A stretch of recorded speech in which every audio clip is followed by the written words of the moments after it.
ज्ञान गुण सागर, जय कपीस तेहो लोक उजागर, राम दूध। दुनिया भर के मुसलमानों की रातों की नींद उड़ चुकी है। इस्लाम से जुड़ा एक ऐसा सच सामने आया है जिसे सुनने के बाद दुनिया भर के मुस्लिम देशों का सुकून छिन गया है।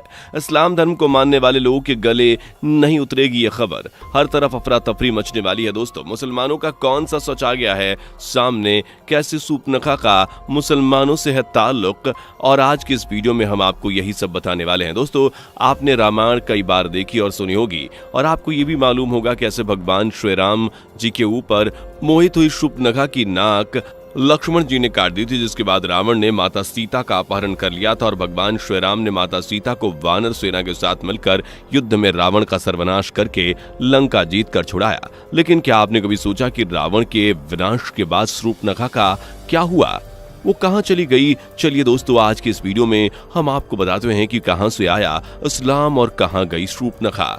दोस्तों, भगवान श्री राम ने स्वयंवर में माता सीता के साथ विवाह किया था और विवाह के बाद अपने आने वाले सभी जन्मों के लिए माता सीता के साथ ही बंधन बांध लिया था। 14 बरस के वनवास के दौरान जब रावण की बहन शूर्पणखा की नजर भगवान श्री राम पर पड़ी तो वो एक ही नजर पर उन पर मोहित हो गई और उनसे शादी करने का प्रस्ताव दिया। भगवान श्री राम, जो मर्यादा पुरुषोत्तम कहे जाते हैं, उन्होंने बड़ी सहजता से अपनी पत्नी जानकी की तरफ इशारा करते हुए कहा कि वह विवाहित हैं और अपने हर जन्म में सिर्फ माता सीता को ही पत्नी के रूप में पाना चाहते हैं। भगवान श्री राम के मुंह से माता सीता की अच्छाइयां सुनकर शूर्पणखा को बहुत बुरा लगा और वो माता सीता पर हमला करने लगी। तभी लक्ष्मण जी ने अपनी तलवार से शूर्पणखा की नाक और कान काट ली। अपने कटे हुए नाक और कान के साथ शूर्पणखा अपने भाई रावण के दरबार में पहुंची और अपनी आप बीती बताई। शूर्पणखा ने भगवान श्री राम के व्यक्तित्व की खूब तारीफें की, जिससे रावण को बहुत गुस्सा आया और उसने ठान लिया कि वह माता सीता का अपहरण करके भगवान श्री राम को नीचा दिखाएगा।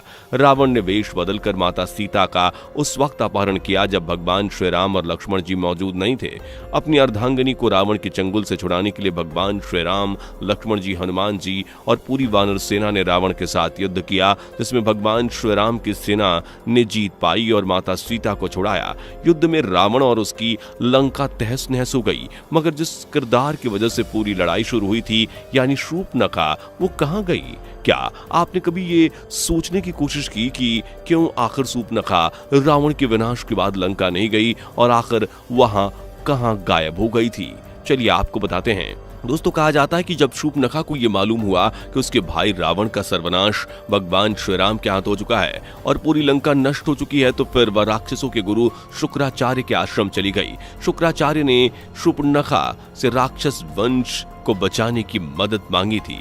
शुक्राचार्य ने शिव भगवान की तपस्या करनी शुरू कर दी। शुक्राचार्य की तपस्या से खुश होकर भगवान शिव ने उन्हें एक शिवलिंग दिया और कहा कि जब तक कोई हिंदू धर्म का व्यक्ति उस शिवलिंग पर जल नहीं चढ़ाएगा, उस दिन तक राक्षसों का वंश बचा रहेगा। दोस्तों, शुक्राचार्य ने शूर्पणखा को शिवलिंग देकर भगवान शिव की शर्त बताई और कहा कि शिवलिंग को ऐसी जगह स्थापित करना जहां कोई हिंदू धर्म का व्यक्ति ना पहुंच सके। तब शूर्पणखा ने शिवलिंग भारत की धरती से दूर रेगिस्तान में स्थापित कर दी ताकि कोई हिंदू वहां ना पहुंच सके।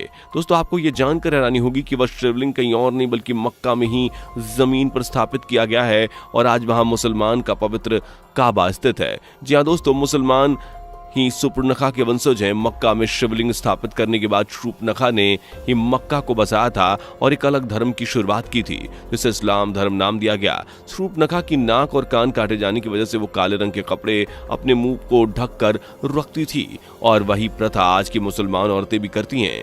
इसके अलावा शुक्राचार्य के नाम पर बना शुक्र का दिन भी मुसलमानों के लिए पवित्र माना जाता है। जैसा कि भगवान शिव ने कहा था कि हिंदू धर्म के किसी भी व्यक्ति के जल चढ़ाने से राक्षस वंश का यानी इस्लाम खत्म हो जाएगा, इसलिए काबा में हिंदुओं और गैर मुसलमानों का जाना सख्त मना है।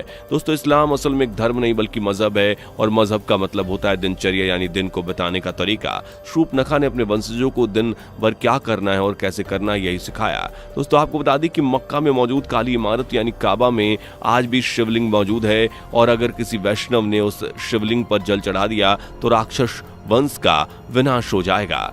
दोस्तों, ये बातें सिर्फ धार्मिक नहीं बल्कि ऐतिहासिक भी हैं। भारतीय इतिहासकार पीएन ओक ने अपनी किताब वैदिक विश्व का राष्ट्र में मक्का में मंकेश्वर मंदिर होने के दावे किए। ना सिर्फ भारतीय बल्कि रशियन इतिहासकार ने भी मक्का में एक मंदिर होने का दावा किया था। दोस्तों, इस बात में कोई दो राय नहीं है कि मक्का में भगवान शिव जी का कोई ना कोई संबंध तो जरूर ही है। दोस्तों, आपको मालूम होगा कि हिंदू धर्म में गंगा नदी को बहुत ही पवित्र माना जाता है और गंगा का पानी बहुत ही पवित्र होता है। इस तरह से मुसलमानों में जमजम का पानी बहुत ही पवित्र होता है। हर मुसलमान के लिए जमजम का पानी अमृत जैसा होता है। दोस्तों, वैसे तो अरब पूरा सूखा हुआ इलाका है, लेकिन उसके बाद भी जमजम का पानी यहाँ आता है, और ये कैसे आता है ये किसी को पता नहीं। कहते हैं कि दोस्तों, मक्का में भगवान शिव के शिवलिंग स्थापित होने को लेकर एक और कथा और ज्यादा प्रचलित है। दोस्तों, आपको ये पता है कि रावण भगवान शिव का कितना बड़ा भक्त था। वह अमर होना चाहता था और राक्षस वंश के साथ साथ देव वंश का भी राजा बनना चाहता था। रावण ने भगवान शिव की कठोर तपस्या की और उनसे वरदान मांगने की इच्छा रखी। भगवान शिव रावण की कठोर तपस्या से बहुत खुश हुए और उन्हें मनचाहा वरदान मांगने को कहा। रावण ने भगवान शिव से अमर होने का वरदान मांगा, लेकिन भगवान शिव जानते थे कि रावण को अमर करने से क्या हो सकता है। इसलिए भगवान शिव ने रावण को एक शिवलिंग दिया और कहा कि जब इस शिवलिंग को कोई वैष्णव जल नहीं चढ़ा देगा, राक्षस वंश अमर रहेगा। भगवान शिव से शिवलिंग लेकर रावण लंका की तरफ जा ही रहा था कि रास्ते में किसी कारण से रावण को रुकना पड़ा और शिवलिंग वहीं उस जमीन पर स्थापित करना पड़ा। लेकिन जब रावण ने उस शिवलिंग को उठाना चाहा तो वह हिला तक नहीं, वह जमीन पर अरब की मक्का में ही शिवलिंग स्थापित हुआ। कहा जाता है कि रावण ने शूर्पणखा को शिवलिंग की हिफाजत करने का हुक्म दिया था। अरब में रहकर शूर्पणखा ने एक अलग समुदाय बनाया और मक्का में काबा का निर्माण कराया। शूर्पणखा के वंशज ही मुसलमान हैं।